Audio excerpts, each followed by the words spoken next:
Patuloy ang paglakas ng Tropical Depression Bising. Namata niya ng Pag-asa 270 kilometers kanluran ng Calayan, Cagayan kaninang alas 8 ng umaga. Pinalalakas pa rin ito ang hanging habagat. Ilang lugar sa extreme northern Luzon ang isinailalim sa Tropical Cyclone Wind Signal. Abangan po maya-maya ang latest bulletin at listahan ng mga lugar na may wind signal dahil sa bagyong Bising. Sa mga susunod na oras, posibleng bumagal ang kilos ng bagyo. Lalabas ito ng Philippine Area of Responsibility ngayong araw. Pero magbabago ang kilos ng bagyo at papasok muli sa PAR sa linggo.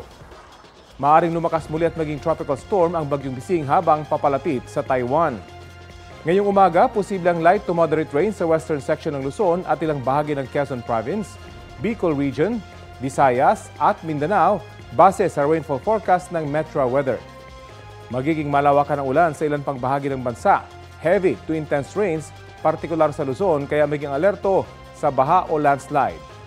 Mula umaga bukas hanggang sa linggo, higit na mataas ang tsansa ng ulan sa western section at extreme northern portion ng Luzon.